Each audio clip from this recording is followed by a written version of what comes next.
सुभद्रा को नहीं आसिला बड़ खबर।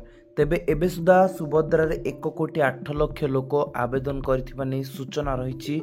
जदि आपण मानंकु 6 तारिख दिन मिलवा टंका जदि न मिले तेबे कौन हम ताहाकु नहीं सूचना देइछंती उपमुख्यमंत्री प्रभाती परिडा।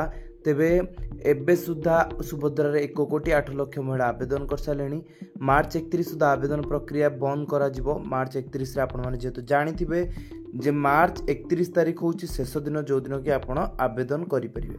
तापर कौन हम जदि आपण मानु से सुधा भी न मिलुची, जदि 8 तारिख भितर जदि न मिलला, 6 तारिख रे जदि न मिलला तेबे कौन हेबो ना सुभद्रा वंचित हिताधिकारी मानंकु खोजा जिवो। घर को घर बुली सर्वे करा जिवो एवं सर्वे पर सुभद्रा सहायता वंचित होता हिताधिकारी को रक्षाबंधन में एका थरके 3टी किस्ती प्रदान करा जिबा नै सूचना रही।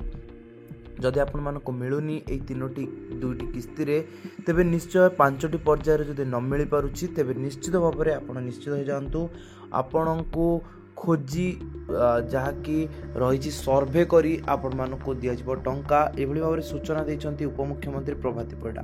तेबे से कहिछन जे 8 मासरे 1 कोटी ऊर्ध्व महिला को गोटे योजना करी सामिल करी से टंका प्रदान करिबा एहा एक बहुत बड़ अचीवमेंट होइछि सरकारक पई, जहाँकि सुभद्रा शक्ति देखा मिली। सुभद्रा शक्ति मेला मध्य होइछि, सुभद्रा रैली मध्य होइछि एवं सुभद्रा प्लस योजना को मध्य उपस्थापन कर दिया जाइछि।